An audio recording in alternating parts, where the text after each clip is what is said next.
Not many people would have expected me to try to pick apart this particular VA, mostly because it, for the most part, at least in the past couple of years, she's kept out of it. However, she was a part of it out of the gate, basically using it as a spring, using Kick Vic as a springboard to get what she ultimately wanted. The voice actor in question I'm picking apart this time is actually none other than the voice actress of Winter Schnee herself, Elizabeth Maxwell. Yeah, I'm going to this one. A lot of people will be asking, wait, why are you going after Elizabeth? Why are you picking apart her brain today? If at all. She hasn't done anything lately. Well, she was on the Kick Vic bandwagon at the start, and you're probably wondering, why was she on that bandwagon at the start, in spite of the controversial backlash that she got? Well, here's my theory. Let's turn the clocks back to 2012, 2013, when Monty Ohm was still alive and Ruby was still in its conception stage. Let's say Monty had his cast list set up. He had told Elizabeth that the character of Winter Schnee was going to end up being in a relationship as a romantic couple with the character of Crow Bronwyn.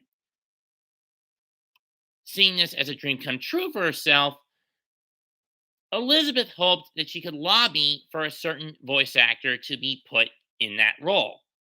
Unfortunately for her, Monty had his sights set on who he wanted, and in her mind, the character of Crow Bronwyn ever came onto screen, same time as Winter did in Volume 3, Elizabeth's dream was turned to a nightmare when she saw who got the spot, Vic Mignogna. She tried to push for Monty to change it up, but he said no. Fast forward to 2015, and what happens? Monty Ohm passes away. And then the fall of 2015, Volume 3 debuts both the characters of both Winter Schnee, voiced by Elizabeth, and Crow, voiced by Vic Mignogna. And they seem to have a decent chemistry of mocking love-hate on camera. But Elizabeth is still bitter at the fact that the man she wants is not in the role of Vic.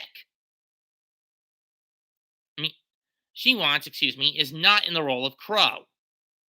So she tries to find something to use against him, against Vic. She can't. Now, they were at a convention I was at simultaneously, Triad Anime 2017, and they did a panel together. I didn't see the panel as I left early the day that panel happened. And I'm not big for sitting in panels for too long. I'm more of a guy who likes to explore in conventions when he's at them. That being said, fast forward to 2019, when a certain someone puts out her hit piece and it gets Vic fired from Funimation. Hearing opportunity knock, Elizabeth jumps in the bandwagon and, like Monica and Jamie, demands that Vic be fired from Rooster Teeth, not taking him out of his position as Crow Bronwyn. And Elizabeth relishes in her success, regardless of the backlash she's getting from the fan base. Fast forward to July of 2019. It's at this point she finally makes her move and gets her push into Miles and Carrie, who at this point, since Molly's death, have taken over as showrunners. And she makes her suggestion as who she wants in as Crow Bronwyn. And they agree with her. And the man they put in, Jason Leebritt, who happens to be Elizabeth's boyfriend. Yeah, you heard me right. In my mind, Jason got the role not for his merits and his track record, but because of nepotism, because of his girlfriend holding so much political clout over at Rooster Teeth. That's the only reason Jason is Crow now. And he's not even that good of a Crow. Half the time, he sounds too much like himself, and the other half of the time, he's trying too hard to sound like Vic's version of the character.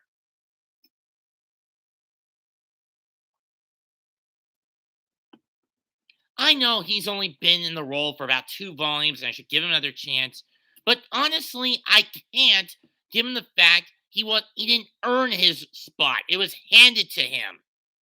I mean, you could say the same about Vic, but that was because Monty held a lot of respect for Vic. Jason, it was done because of his girlfriend. No more and no less.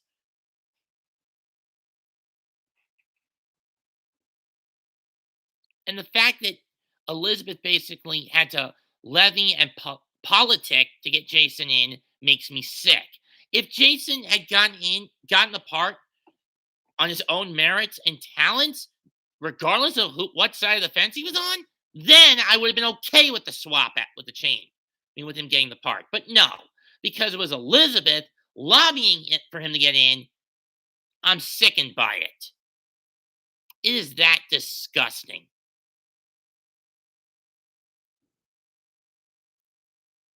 That Elizabeth Maxwell is that much of a fanatical snowbird shipper, or that she'd be willing to throw one guy out to get her boyfriend in the role that plays as her comedic foil. This is horrible, if you ask me. And I know this is a petty choice to throw Elizabeth back under the bus, but she jumped. But once she got what she wanted, she jumped off the bandwagon. She saw Kick Vic as a means to an end.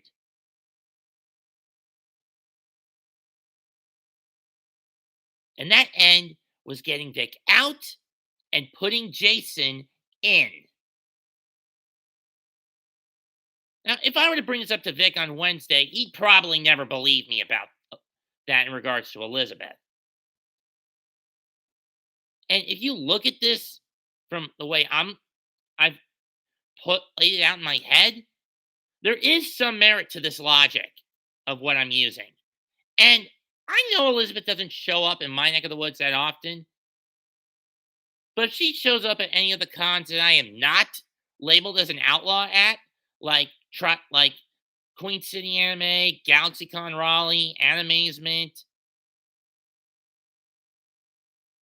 Fayetteville Comic Con, Tar Heel Comic Con, Greensboro Comic Con, Heroes Con, Micro Comic Con here in Concord, I'm more than willing to debate her. I'm more than willing to hear her end of the story.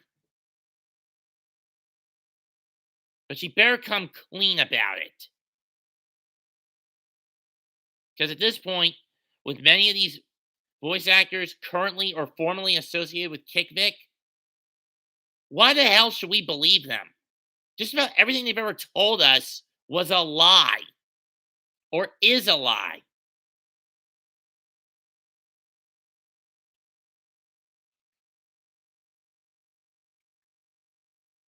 Answer me that, folks. Why should we believe these VAs?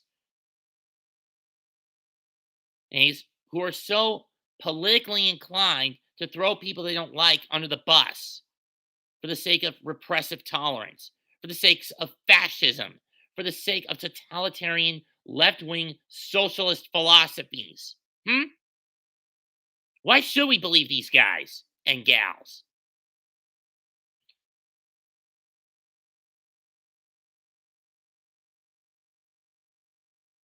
And keep in mind, I am no detective. I do not view myself as a detective. But having been through shrinks for 21 of the near 35 years of my existence, you learn a few tricks of the trade without having to take a course. You're able to analyze certain psychological and social cues. That said, I stand with Vic now, then, and forever. Leave a comment, smash the like button, sub to my channel. Mets2128 signing out. Goodbye, good night, bang, and I'll catch you folks later. Probably for something else.